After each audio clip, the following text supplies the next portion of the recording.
Hey guys, and welcome back to another video on my channel. Today's video is going to be another video in the cryptid series on my channel, and today's cryptid is going to be the Flatwood Monster. On September 12, 1952, Edward May, who was 13, and his younger brother Fred May, who was 12 at the time, along with their friend Tommy Heyer, who was only 10, were outside playing in their hometown of Flatwood, West Virginia. Around 7:15 p.m., the three boys witnessed a luminescent object glide across the sky and land in the farmland owned by a man by the name of Bailey Fisher. After witnessing this, the three boys ran to the May home to inform their mother of what they had seen. After reporting this to their mother, Mrs. May decided to take Edward, Tommy, and Fred, along with a few of their other friends, up to see what was going on at the Fishers' farmland. In amongst the group was 17-year-old National Guardsman Eugene Lemon, and he had brought his dog along. The dog ran off ahead of the group, and in the distance they could hear the dog barking, but these barks quickly turned to cries. And that is when the dog returned back to the group, acting terrified with its tail between its legs, and ran off for home. The group continued on without the dog, and they began walking up the hill towards the farmland. And that is when they noticed what they described as a huge ball of fire about 50 feet to the right of them. They also said that there was a thick mist clouding the air that had a foul odor and was burning their eyes and throat. Eugene then pointed out two red lights that he had seen to the right of the glowing ball. To his horror, these two small lights were actually the eyes of a creature that nobody in this group had ever seen before. And the way that it is described, I don't think that anybody else in the world has probably seen this creature before. The creature was described as being anywhere from 7 to 12 feet tall and had a head shaped like a sideways diamond. The face was said to be scaly with unhumane eyes, and his body was described as a dark black shadow, which was later described as being unhuman. Some members of the group said the creature had short arms with clawed-like hands, but other members of the group couldn't recall this. But after noticing this creature, it quickly turned and began to hiss and glide towards the group. But shortly after doing this, the creature then turned back to the fireball and began to glide in that direction instead.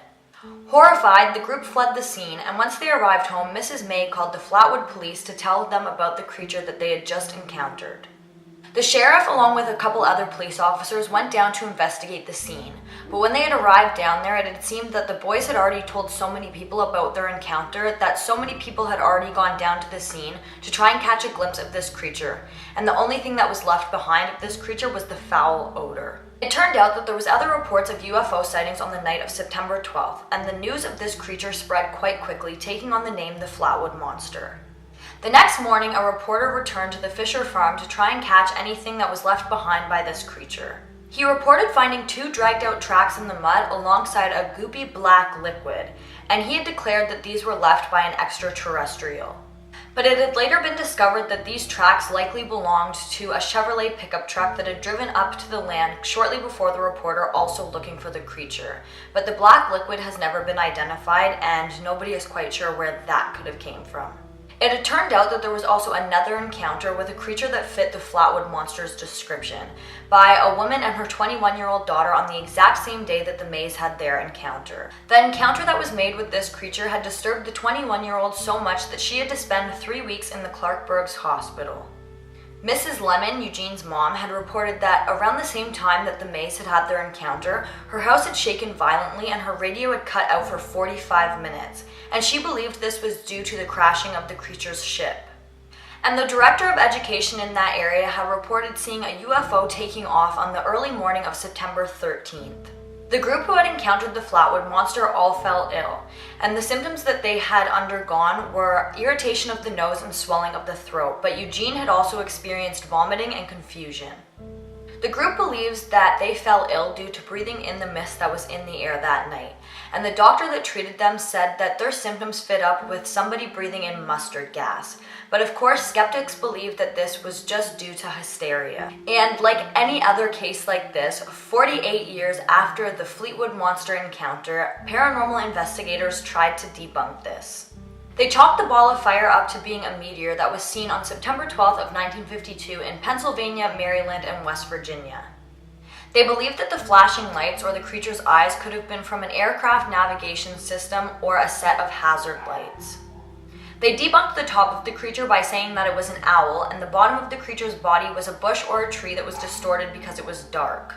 The group who had originally seen the Flatwood Monster stands by what they have said the whole time, and that this was an extraterrestrial being. And the reporters who originally interviewed this group of people said that they were visibly frightened and shaken so much to the point that some of them couldn't even speak. It is also said that somebody in the group had a flashlight and they had shined the flashlight on the monster. And I think that if that was the case, then they would have been able to make out if it actually was just an owl.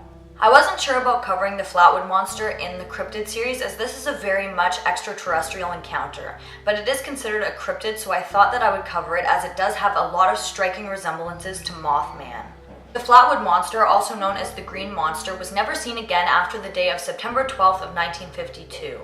The Flatwood Monster still remains a huge part of West Virginia's history, and is even inspiration for some cartoons and video games. The town of Flatwood even had a festival for this creature up until 2006, where people could go and enjoy live music and drink on the property where they had first seen the Flatwood Monster. Let me know what you think of this cryptid. Do you think it was an alien? Do you think it was just some strange creature, or an owl that was just happened to be in the wrong place at the wrong time, where it was covered by a strange mist and a foul odor? Let me know in the comments down below, and if you like this video, please give it a thumbs up, and don't forget to go check out the other videos on my channel and subscribe. Thank you so much for watching, and I'll see you in the next one. Bye guys!